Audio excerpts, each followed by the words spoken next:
Hey, this is Audrey. I'm a PhD student in geography. My advisor is Dr. James Southworth. And I'm today going to be talking about what's part of my dissertation research and a project that my advisor and some other folks have in Ethiopia. The topic of this talk specifically recent land transactions, impacts on agriculture, ecosystem services, and food and energy security. And a lot of this is very kind of preliminary. We don't have all the household data yet, and just been a lot of data exploration and things like that. So, and I'm working on a similar thing in Tanzania, but today I just stuck with Ethiopia.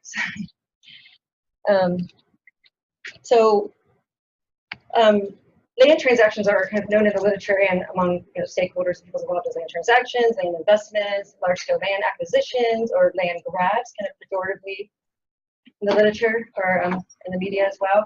I'm usually using large-scale land acquisitions, or LSLAs. So if you see that, that's what I'm referring to. Basically, they refer to the purchase of a long-term lease of large areas of land by host governments, particularly in developing countries, usually Southeast Asia, Latin America, and Sub-Saharan Africa. And so these large tracts of lands are bought or leased by foreign investors or local elites sometimes, or the diaspora, to grow crops, food crops, biofuels, and other commodities, usually for export to regional or international markets, or export back to their home countries. And so this is triggered, I mean, land transactions, I guess we probably all know, I mean, it's not a new phenomenon, but this recent sort of global occurrence of these land transactions are set aside by the vastness of them, the great sheer size of them, the number of them, and the relatively short period of time in which they've occurred. And this was kind of sparked by the 2008 financial crisis and food and energy crisis, where food prices, energy, et cetera, shot up. And so there became an interest in investing in land and farmland that really didn't exist quite to this extent before. So the debates or the concerns surrounding large-scale land transactions are whether they are actually opportunities for rural and agricultural development in the host countries, these developing countries, which a lot of these governments, the host country governments, are saying that we're doing this as a way to spur economic development, agricultural development, alleviate poverty, promote food security, or are they also technology spillovers to smallholder farmers from these large industrialized farms? Or are they really land grabbing? Are these sort of investments that are actually designed for profits for the investors and that displace people or displace their livelihoods by restricting access to resources and by people that they actually lose land or completely displaced, and actually creating greater food insecurity and possibly greater poverty? So that's really the question, and really there's been a lot of literature in recent years, but with different outcomes depending on location. So that's one reason I actually want to look at Ethiopia and Tanzania and do a comparative study, even though, of course, there's different circumstances in these countries. So the other concern is that could be a lot of negative externalities or negative environmental effects. These large agribusinesses come in and they don't really know much about the local environment. Are they developing the land in a sustainable manner? Are they polluting water resources, using too much fertilizer, clearing forests, etc.? And generally diminishing ecosystem services. So it's a little bit blurry, but this is sort of just an overview of sort of in the literature the social environmental impacts, short and long term, that some have actually been observed so far, negative impacts, and those include some that I just mentioned, people losing access to land, clearing forests and other lands, losing communal forests and grazing lands, actually increased poverty, long-term effects, increased poverty, landlessness, reduced land tenure, contributing to poverty and urbanization to slums, and food insecurity. And there's also a civil unrest. In fact, in Ethiopia, a couple of farms, there were major protests. People let down crops at one farm. People were not happy about some of these situations. And in terms of ecosystem services, other things, like I mentioned, deforestation, but biodiversity loss, habitat fragmentation, blocking wildlife corridors, and things like this. So the envisioned positive impacts were actually, some local farmers, if they lose land and they still maintain some land, they might do sharecropping and grow, say, sugarcane on their land and get paid for it, or get wage employment, off-farm labor associated with these commercial farms or working on the farms as guards or just labor. And an idea was that technology transfer, that, you know, in Ethiopia particularly, there's very low technology input into the smallholder farms. Maybe some fertilizer use, some improved seeds, but no irrigation, mechanized farming other than plows. So the idea is like, oh, this will help spur the development of smallholder farmers and the agricultural economy in general. So the way I'm sort of approaching it in my mind is sort of in the context of sustainable development and ecosystem services. So when I was thinking about this for another class that I had, well, first of all, large-scale land acquisitions basically represent a change in land tenure, land ownership. And this creates a change in land use and land management, which then, of course, creates a change in land cover. So we see land cover change. And this has all kinds of effects, as was previously mentioned.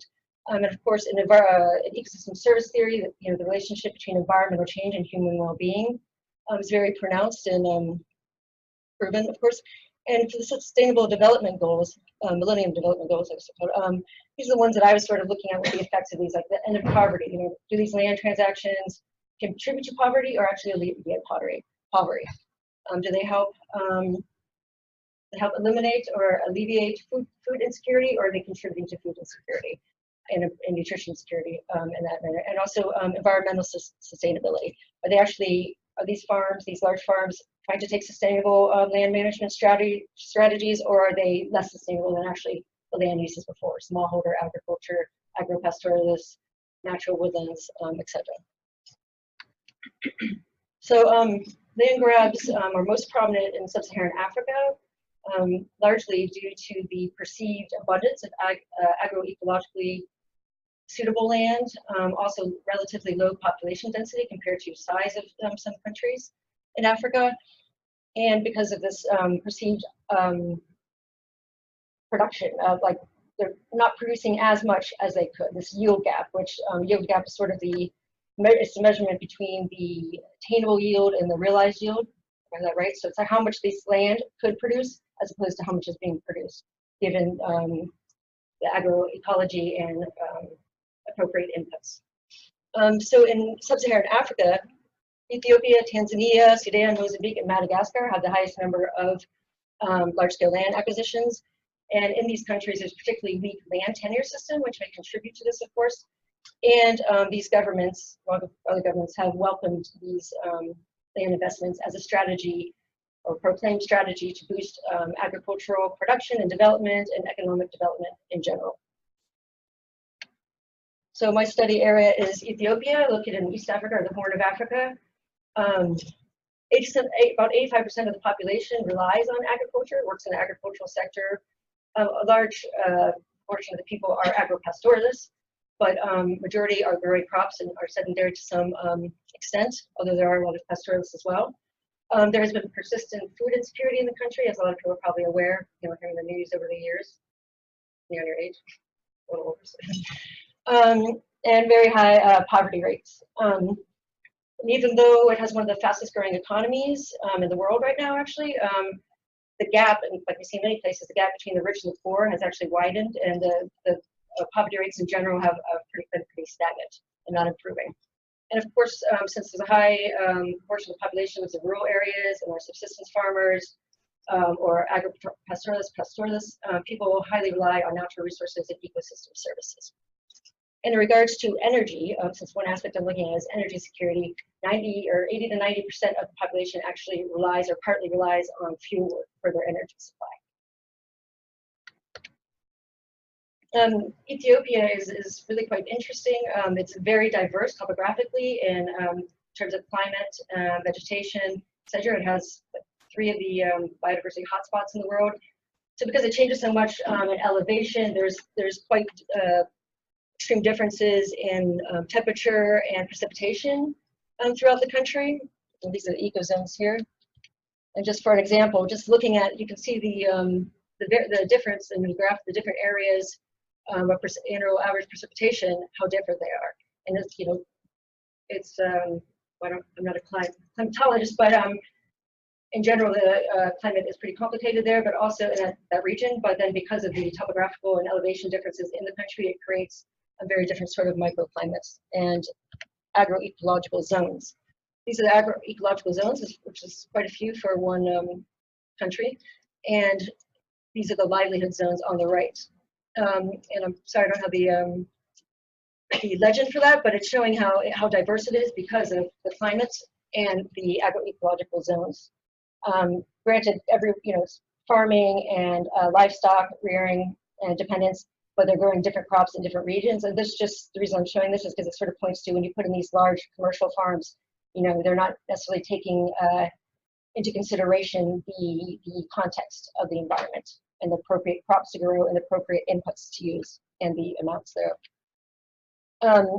These maps are just showing food insecurity, the regional food or hunger index in the country. This one's kind of harder to read, but and this is covering here. But so in the north of the country, which actually has been sort of most densely populated for the longest period of time, where the old kingdoms of Axum were, and formerly was actually ruled over Egypt and such. They actually have a very high food insecurity index, and they are the most densely populated. However, most of the land transactions are in this part of the country because they have the lower population density, but there's still very high food insecurity and hunger index. This area is very sparsely populated. This is the far region, very desert-like. Oh, sorry, that was not supposed to be there. So in general, agriculture in Ethiopia, as I said, is very low inputs. Most of the population is relying on agriculture. About 95 or 96% of all cultivated lands are under, now that statistic is a little bit old, so I actually need to double check it after more recent even conversion to commercial agriculture, but the recent statistics said that about 96% of all cultivated lands are cultivated by smallholder farmers who have land holdings of 2 hectares or less. So very small farms. Agriculture makes about 50% of the GDP and 60% of all exports. And the government, 5 or so years ago, came up with this agricultural development-led industrialization plan, which is part of the reason they're, I guess it was about 2010 they started this, promoting these large-scale investments in agriculture, and they are supporting, or supposedly supporting, farmers, but mainly in the highlands. That's where, well, one reason may be that the government, until the recent prime minister, the government was sort of always controlled by people from that region, so you see more investment in that region. But one strategy of this is endorsing, promoting foreign and domestic investment in agriculture, especially large-scale agriculture. So there are actually 838 land transactions, actually land deals that have been signed in Ethiopia. And as I mentioned earlier, this is population density. As I mentioned earlier, they're mainly in the western part of the country, which is considered unused land. It's very sparsely populated. Of course, most of this land is not unused at all, either for ecosystem services, or people are farming the land, or there's communal forests. People are using forests for fuel wood or non-timber forest products. Actually, a lot of people, coffee is endemic to Ethiopia, and coffee is grown in less densely dense forests. So people are using forests and natural woodlands for all kinds of livelihoods and ecosystem services. And so this map is showing where they're mostly concentrated, and unfortunately I think my legend is blocked, but kind of hard to see anyway. But the pink and red are our study sites. I have a better map, and the other ones are all the 838 in the country. This is showing what the dominant crops that are being grown with these land transactions in the countries that are doing the investment. So a large proportion of the investments are from Saudi Arabia and India, and the literature, the motivation there is, Saudi Arabia has very limited water resources. Sometimes these are called water grabs too, as well, by the way. And so they want to grow food there where water is available. They can invest and actually export it back to their country. India also to feed the population at home, and other countries likely the same situation. Even European countries, Western countries, they're also investing for food crops and biofuels to either sell in the international market or to export back home. So the overall research objectives of the project, it has a lot of objectives, so trying to hone in on a couple is kind of been hard for me. But the overall objective of this research grant is to look at the, broadly put, social and ecological impacts of large-scale land acquisitions in Ethiopia. So looking generally at land use, land cover change with these transactions, seeing how this impacts the environment in terms of biodiversity loss, habitat loss, regulating ecosystem services and all their aspects, and also the social impacts of food, energy security, income, how it's affecting poverty rates, and aspects like that. My particular objectives that I started to work on are looking at how it's been affecting agriculture in general, which means I want to see what, when I look at, I'm going to be using other data sources besides ours, but looking at national level household surveys, in addition to our household surveys, what has changed in these regions in terms of food security, household food security, and crop production and crop yield, and also how the land cover has changed into smallholder farms that are more mixed land use to larger intensified farms. And the other thing I want to look at specifically around these land transactions are loss of natural woodlands and forest cover, which is related to the energy security. And so as far as the more household human aspect of human well-being, looking at food security and the energy security being like their access to fuel wood, and food security if they've actually, with these changes, if they have become more food insecure as a household and regionally, or less food insecure. So it's blurry as well. This is sort of the framework for how the project is thought about. And it gets to me kind of complicated, but I'm trying to hone in. These are sort of the feedback loops of this. They consider these land transactions coupled with human natural systems or social ecological systems. And with this investment into intensification and change of land ownership, it's basically the things I was mentioning before. You see the negative, it's negative trade-offs, the positive or potential positive trade-offs, and they're all linked together. So food and energy security, social dissatisfaction, increased income or decreased income, increasing income potentially from the outgrowers scheme, the sharecropping I mentioned before, but the natural system being decreased biodiversity and ecosystem services, forest cover loss, land degradation, and so on.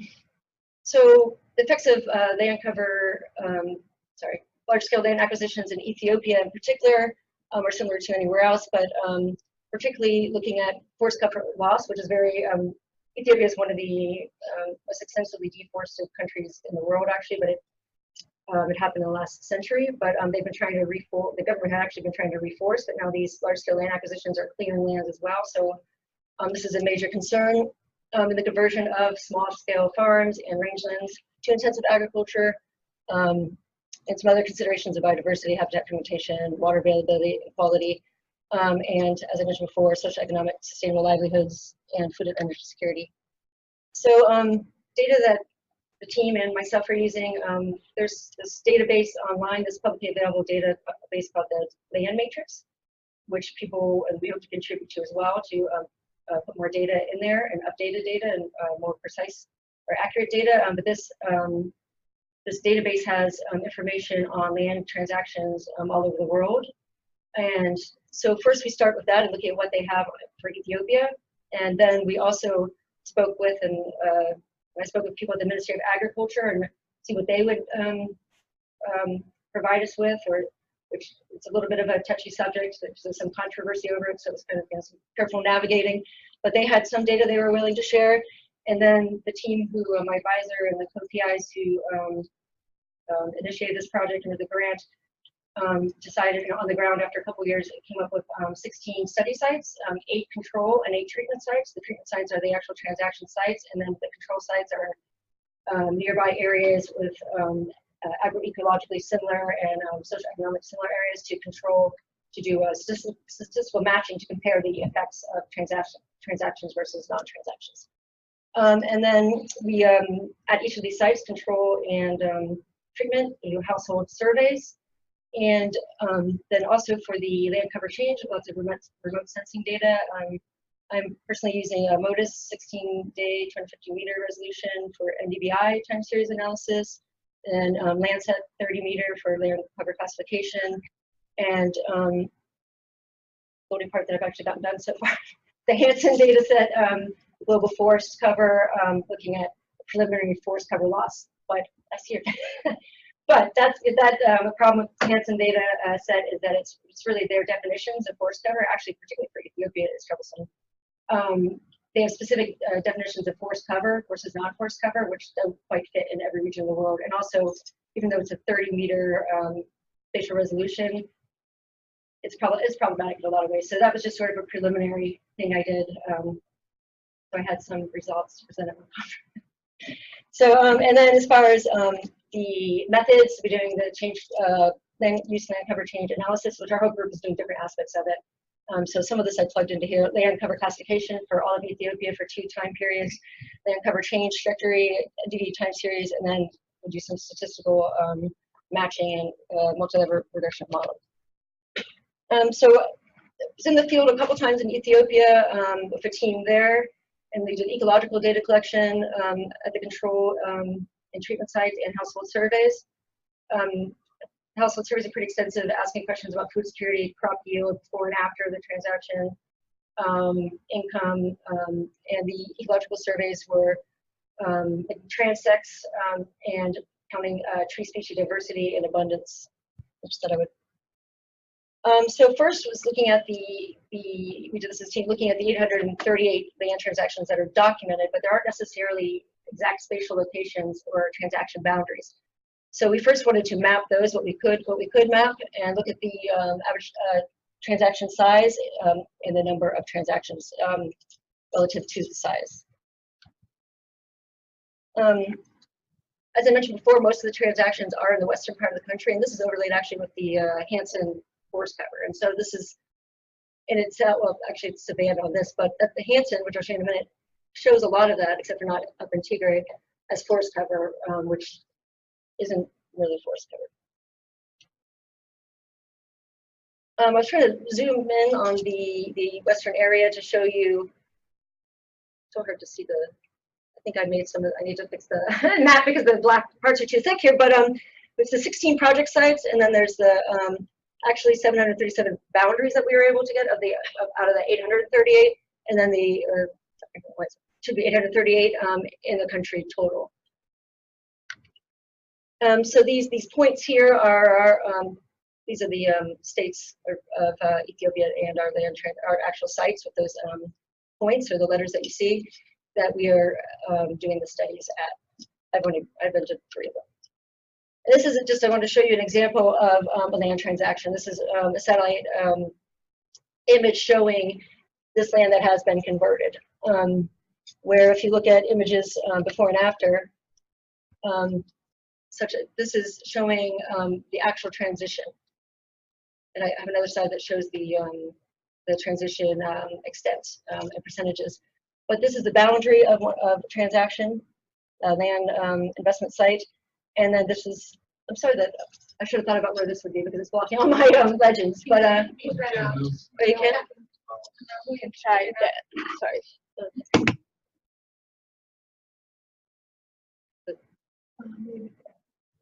Well,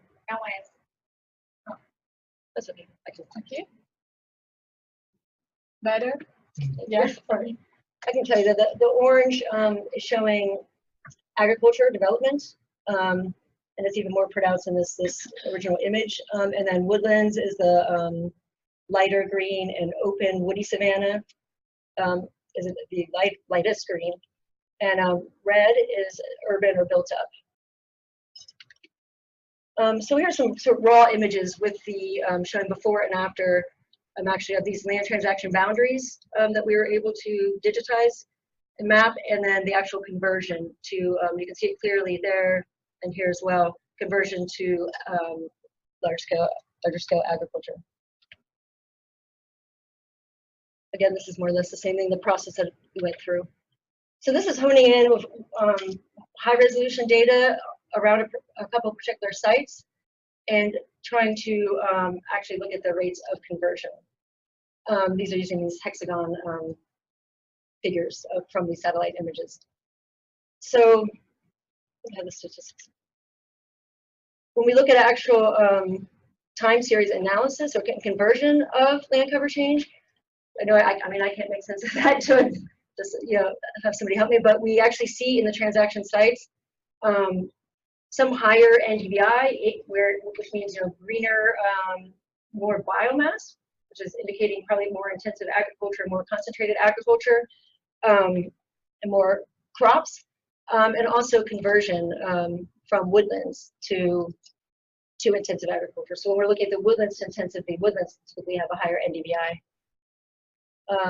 These are showing the actual from which class to which land use, land cover change, how they changed in which directions. But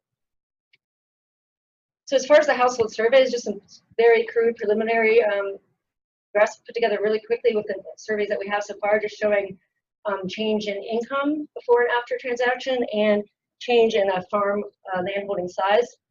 Shows that actually both have decreased since before the transactions, according to the household surveys on 4 of the sites. There hasn't been any statistical analysis, and we need the rest of the household surveys.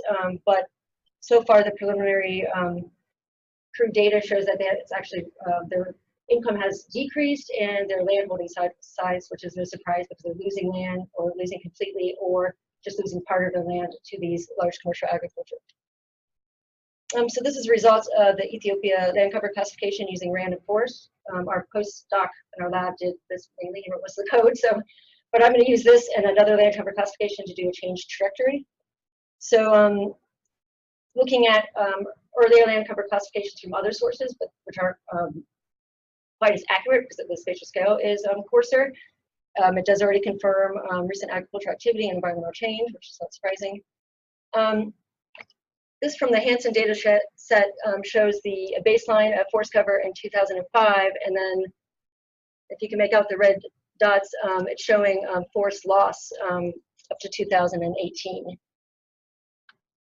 And here's the actual annual forest loss according to the Hansen data set. So you see it spike up between 2008 and 2014 and then drop for some reason and then start to spike up again. Here's actual land cover change using, I extracted from the land cover classification map, my classes of interest, which is natural woodlands, forest land, and woody savanna. Those are what they were called. I've called them here low shrubland, dense, moderate, and sparse. And looking at what changed in those land cover classifications using other data sources. And the percent change is listed here and the total area. It's only 5% of dense forest, but I think that's still a lot, but 42% of closed shrubland. And shrublands are also used for fuel wood extraction and grazing, etc. So some preliminary conclusions without doing any statistical analysis, just a lot of data extraction and data wrangling.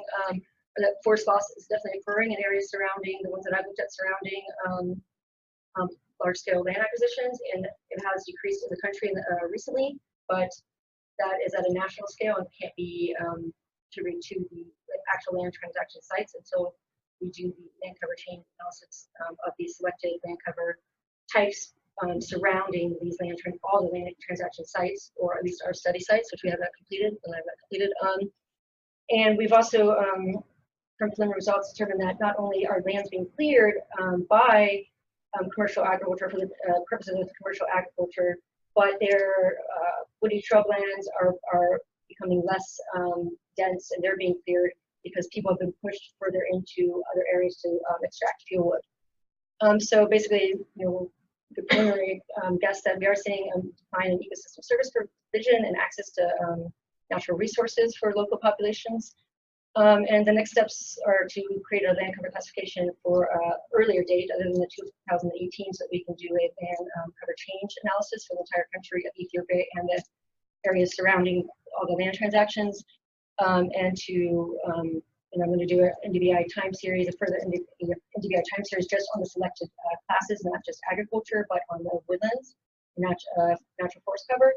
And then once we have all the household survey data, to do statistical matching and analyze that data with the transaction sites and the ecological and environmental variables.